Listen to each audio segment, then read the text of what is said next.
Hello everyone, welcome to your YouTube channel Asset B. This is Aditya Singh your asset and you are my favorite beats. तो हम लोग study कर रहे हैं इन दिनों। इस वीडियोस में भी कवर करेंगे क्लास 10th की सिविक्स का डेमोक्रेटिक पॉलिटिक्स का चैप्टर 5 और ये इसका सेकेंड पार्ट होगा। चैप्टर 5 में हम लोग बेसिकली पढ़ रहे हैं कि पॉपुलर स्ट्रगल कौन कौन से दुनिया भर में हुए हैं और कौन कौन से मूवमेंट्स हुए हैं।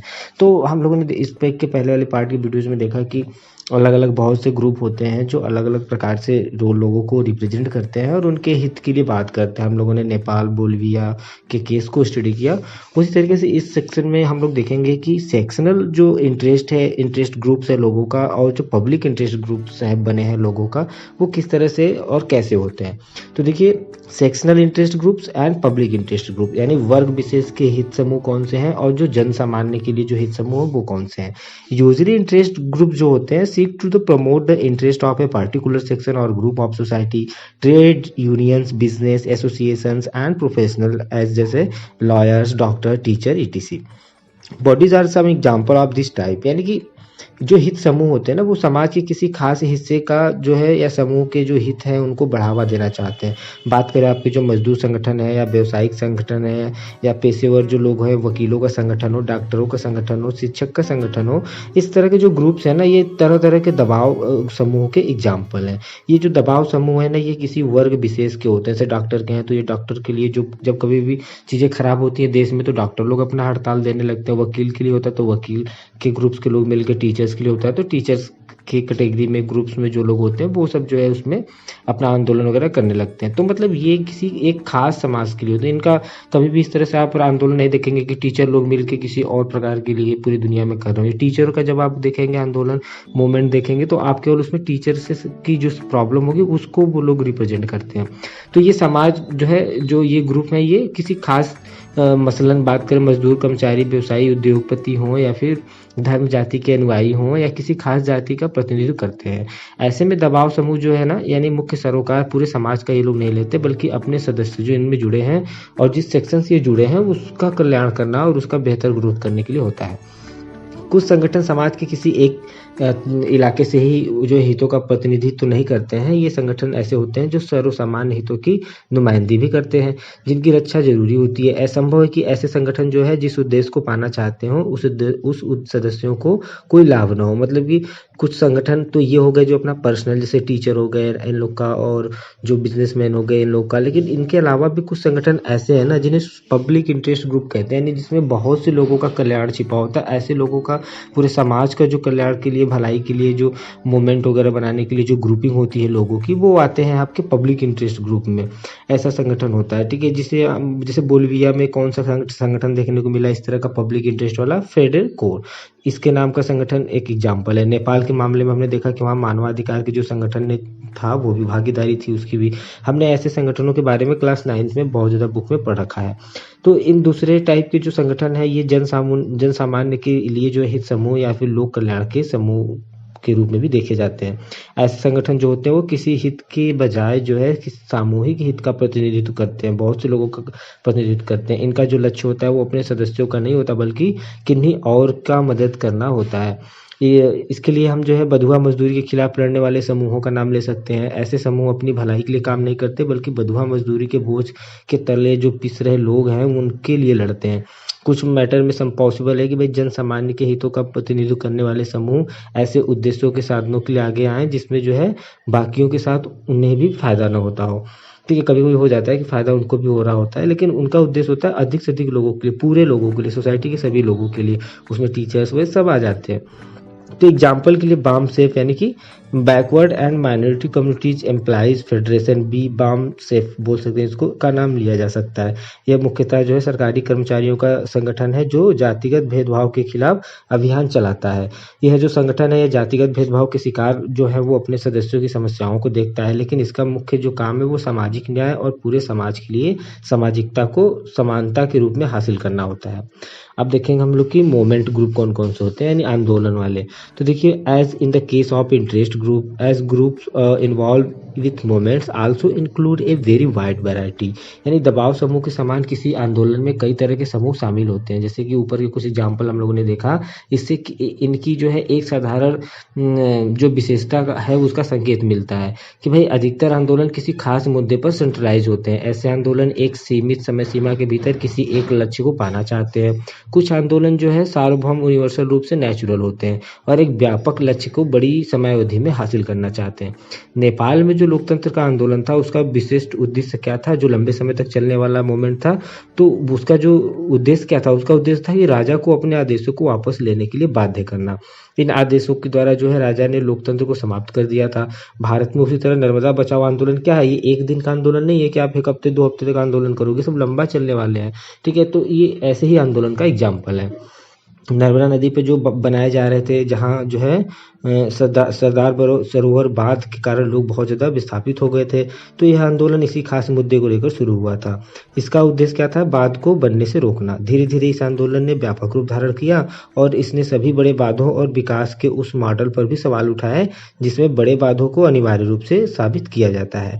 तो ऐसे आंदोलनों में नेतृत्व का होना बहुत बड़ा स्पष्ट होता है और उनका संगठन भी होता है, लेकिन ऐसे आंदोलन जो है बहुत थोड़े समय तक ही सक्रिय रह पाते हैं। किसी एक मुद्दे पर बात करें आधारित ऐसे आंदोलनों को जो है उन आंदोलनों में रखा जा सकता है जो लंबे समय तक चलते हैं और जिनमें एक से ज़्यादा टॉपिक होते हैं। पर्यावरण के आंदोलन, महिला आंदोलन एक ऐसे ही आंदोलनों की मिसालें हैं। ऐसे आंदोलनों के नियंत्रण और गाइडेंस के लिए कोई एक संगठन नहीं होता है। पर्यावरण आंदोलन के अंतर्गत अनेक संगठन होते हैं और खास मुद्दे पर आधारित आंदोलन शामिल होते हैं। इन सबके संगठन अलग अलग हैं। तो यहाँ पर बताया गया social movements and pressure groups try to mobilize citizen in many ways, the college here show some of them. ये नीचे आप पिक जो देख रहे हैं ये सब उसी के एग्जाम्पल हैं। तो भाई नीतिगत मामलों पर अक्सर इनकी राय भी अलग अलग होती है इस तरह के आंदोलन के, और इसके बावजूद भी एक व्यापक उद्देश्य से ये साझेदार रहते हैं और एक ही इनका दृष्टिकोण भी एक जैसा ही होता है। इसी वजह से इन्हें एक आंदोलन यानी पर्यावरण आंदोलन का नाम दिया जाता है। कभी कभी ऐसे आंदोलनों का एक ढीला ढाला सा सर्वसमावेशी संगठन भी देखने को मिलता है। एग्जाम्पल के लिए हम national alliance for people's movement यानी NAPM ऐसे ही संगठनों का संगठन माना जाता है। विभिन्न मुद्दों पर जो है संघर्ष कर रहे अनेक आंदोलनकारी जो है वो समूह संगठन के घटक हैं। इस संगठन में जो है अपने देश में अनेक जन आंदोलनों की गतिविधियों में तालमेल बैठाने का भी काम करता है। दबाव समूह और आंदोलन राजनीति पर कैसे असर डालते हैं? दबाव समूह और आंदोलन राजनीति पर कई तरह से असर डालते हैं, तो देखेंगे हम लोग इसको पॉइंट आउट करेंगे। जो दबाव समूह है और जो आंदोलन है ये अपने अपने लक्ष्य और गतिविधियों के लिए जनता का समर्थन और सहानुभूति हासिल करने की कोशिश करते हैं। इसीलिए सूचना अभियान चलाना, बैठक आयोजित करना अथवा अपना जो है अर्जी दायर करना जैसे तरीकों का सहारा लिया जाता है। ऐसे अधिकतर समूह जो है मीडिया को प्रभावित करने की भी कोशिश करते हैं ताकि उनके मसलों पर मीडिया ज़्यादा ध्यान दे। सेकेंड क्या है कि ऐसे समूह जो है अक्सर हड़ताल और सरकारी कामकाज में बाधा पहुंचाने जैसे उपायों का सहारा लेते हैं, जिससे कि जब सरकारी कामकाज रुकेंगे तो लोग उनकी बातों को ध्यान देंगे। मजदूर संगठन और कर्मचारी संघ और अधिकतर आंदोलनकारी जो समूह हैं ये अक्सर ऐसी रास्तों का इस्तेमाल करते हैं कि सरकार उनकी मांगों की तरफ ध्यान देने के लिए मजबूर हो जाए। थर्ड क्या है कि व्यवसाय समूह जो हैं अक्सर जो पेशेवर से जो लाभिस्ट नियुक्त करते हैं उन्हें महंगे विज्ञापनों को प्रयोजित करते हैं। दबाव समूह अथवा आंदोलनकारी की बात करें, ऐसे समूहों के कुछ व्यक्ति सरकार को सलाह देने वाली समितियों और आधिकारिक निकायों में भी शिरकत कर सकते हैं। हालांकि दबाव समूह और आंदोलन जो होते हैं ये दलीय राजनीति में सीधे भाग नहीं लेते, लेकिन वे राजनीतिक दलों पर असर डालना चाहते हैं। अधिकतर हम लोग आंदोलन जो है किसी राजनीतिक दल से संबंध नहीं होते हैं, लेकिन उनका एक राजनीतिक पक्ष भी होता है। आंदोलनों की अगर बात करें राजनीतिक विचारधारा होती है और बड़े मुद्दों पर उनका राजनीतिक पक्ष भी होता है। राजनीतिक दल और दबाव समूह के बीच में कई रिश्ते जो है का रूप जो है धारण कर सकता है, जिसमें कुछ प्रत्यक्ष भी होते हैं तो कुछ अप्रत्यक्ष होते हैं। कुछ मामलों में दबाव समूह जो होते हैं वो राजनीतिक दलों द्वारा ही बनाए गए होते हैं या फिर उनका नेतृत्व जो है राजनीतिक दल के नेता करते रहते हैं। कुछ दबाव समूह जो होते हैं वो राजनीतिक दल की एक शाखा के रूप में काम करते हैं। जैसे भारत के अधिकतर मजदूर संगठन और छात्र संगठन या तो बड़े राजनीतिक दलों द्वारा बनाए गए हैं या तो उनकी संबंध जो है राजनीतिक दलों से है। तो ऐसे दबाव समूहों के अधिकतर नेता किसी न किसी राजनीतिक दल के कार्यकर्ता और नेता भी हो सकते हैं। नेक्स्ट क्या पॉइंट आउट होता है भाई कि कभी कभी आंदोलन जो है राजनीतिक दल का रूप भी ले लेता है। एग्जाम्पल के लिए हम लोग देखें, विदेशी लोगों ने जो है विदेशी लोगों के विरुद्ध जो है जो छात्र थे, स्टूडेंट थे, उन लोगों ने असम आंदोलन चलाया था। और जब जो है इस आंदोलन ने असम गण परिषद का रूप ले लिया तो सन 1930 और 1940 के दशक में तमिलनाडु में समाज सुधारक आंदोलन भी चलाए गए थे। डीएमके और एआईएडीएमके जैसी पार्टियों ने की जो जड़ें हैं इन समाज सुधार आंदोलनों में ढूंढी जा सकती है। अधिकांशतः हम लोग देखते हैं कि दबाव समूह और आंदोलन का जो राजनीतिक दल है उसका प्रत्यक्ष रूप से कोई संबंध नहीं होता आपस में।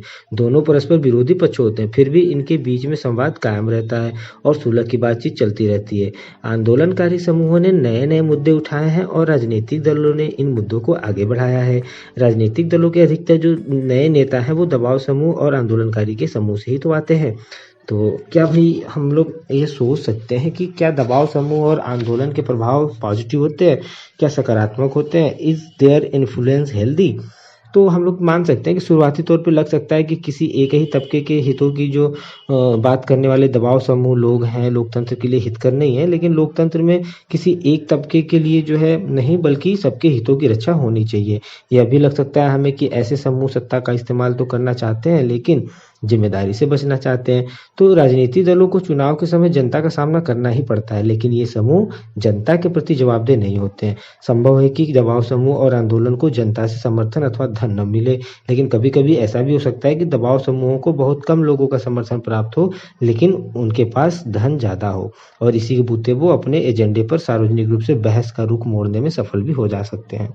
लेकिन थोड़ा अगर हम लोग बैलेंस आई साइट अपनाएं तो पता चलेगा कि दबाव समूह और आंदोलन के कारण लोकतंत्र की जड़ें मजबूत होती हैं। अब भाई अगर जो है दबाव ही नहीं होगा, सब मनमानी करेंगे, उनको कोई उनके विरुद्ध में खड़ा होकर कोई आवाज़ उठाने वाला अगर नहीं होगा, सेक्शनल पब्लिक इंटरेस्ट की ग्रुप की बात करने वाला कोई नहीं होगा, आंदोलन करने वाला कोई नहीं होगा, तो डेमोक्रेसी का मतलब ही क्या है? फिर कैसे हम अपने हक की बात कह सकते हैं ना? हम तो चुपचाप ही रहेंगे। तो इस तरह से ये सब चीज़ें अच्छी हैं, इसके पॉजिटिव आई साइड है, इसी से लोकतंत्र की जो जड़ें हैं वो मजबूत है। लेकिन शासकों के ऊपर दबाव डालना लोकतंत्र में कोई अहितकर गतिविधि नहीं है, बल्कि इसका अवसर तो सबको ही मिलना चाहिए कि भाई आप अपने हक की बात करें। सरकारें जो है वो अक्सर थोड़े से धनी और ताकतवर लोगों के दबाव में आ जाती हैं। जनसाधारण के हित समूह और आंदोलन का इस अनुचित दबाव के प्रतिकार में उपयोगी भूमिका भी निभाते हैं। आम नागरिक की जरूरतों और सरोकारों से सरकार को अवगत कराते हैं। वर्ग विशेष जो है हित समूह जो ग्रुप हैं वो भी जो है महत्वपूर्ण भूमिका निभाते हैं। जब विभिन्न समूह सक्रिय हो तो कोई भी एक समूह समाज के ऊपर अपना पावर या अपना पावर शेयरिंग या प्रभुत्व कायम नहीं कर सकता है। यदि कोई एक समूह सरकार के ऊपर अपने हित में नीति बनाने के लिए दबाव डालता है तो दूसरा समूह इसके प्रतिकार में दबाव डालने लगेगा कि नीतियां उस तरह से न बनाई जाए। तो सरकार को भी ऐसे पता चलता रहता है कि समाज के विभिन्न तबके क्या चाहते हैं। इससे परस्पर विरोधी हितों के बीच में सामंजस्य बैठाना और शक्ति संतुलन करना भी सरकार के लिए आसान हो जाता है। तो ऊपर देखिए यहाँ पे ये फिगर हम लोग छोड़ दिए थे। फिगर इसमें देखिए लोकतांत्रिक सरकारें के लिए दिखाया गया है। यहाँ पर बताया गया आपको कि नागरिकों को सूचना का अधिकार होना चाहिए। भाई आरटीआई के अधिकार, आरटीआई एक संस्था है जो कि बताती है कि सभी नागरिकों को गवर्नमेंट से संबंधित या उनके देश से संबंधित जो कुछ भी सूचना है, नॉलेज है, उनको प्राप्त होनी चाहिए। तो सूचना अधिकार अधिनियम जो है 2005 द्वारा हमारी संसद द्वारा पारित एक ऐतिहासिक कानून है। नागरिक इस कानून के अंतर्गत सरकारी कार्यालयों से या उनकी विभिन्न गतिविधियों की जानकारी प्राप्त कर सकते हैं। तो क्या आप ऐसा सोचते हैं कि यह कार्टून इस कानून के पालन में नौकरशाही की अवरोधी भूमिका को बढ़ा चढ़ा कर दिखा रहा है? तो देखिए इसमें हो क्या रहा है। यहाँ पर पानी कोई बहुत तेजी से चला रहा है, मतलब मेहनत कर रहा है, हैंडपंप चला रहा है और यहाँ पर पानी तो निकल ही नहीं रहा है, ठीक है। और यहाँ पर देखिए राइट टू इन्फॉर्मेशन, सबको जानकारी कि यहाँ पर हैंडपंप लग गया, ठीक है। अब हैंडपंप तो लग गया, राइट टू इन्फॉर्मेशन एक्ट हो गया, सब गांव वाले इकट्ठे हो गए, पानी लेने आ गए। अब भाई ये जो चला रहे हैं, जब चलाने गए तो पानी ही नहीं निकल रहा है। तो इस तरह से है ये। और फिर उसके नीचे ये पेपर की कटिंग है। समाचार के इन कतरनों में किन सामाजिक आंदोलनों का जिक्र किया गया, आप जरा ध्यान से देखिए। क्या ये आंदोलन क्या प्रयास कर रहे हैं और समाज के किस तबके को जो है मोबिलाइज करने की कोशिश कर रहे हैं? तो देखिए tribals vow to oppose displacement, और सोशल एडल्ट uncovers irregularities in Rajasthan, muscles money power rule the roots of PDS से आरटीआई एक्टिविटीज के एसएसपी डिमांड ट्रांसपेरेंसी ने ADB loans, MP 666 full right of the forest land. यहाँ पर लोगों की बात की जा रही है और लोगों को मोबिलाइज करने की ही बात की जा रही है। इसके बाद क्वेश्चन आंसर आ जाता है यहाँ पर एक चीज़ है, क्या समझा क्या जाना में बताया गया आपको कि ग्रीन बेल्ट यानी कि हरित पट्टी मूवमेंट के अंतर्गत पूरे केन्या में जो है 3 करोड़ वृक्ष लगाए गए थे, पेड़ लगाए गए थे।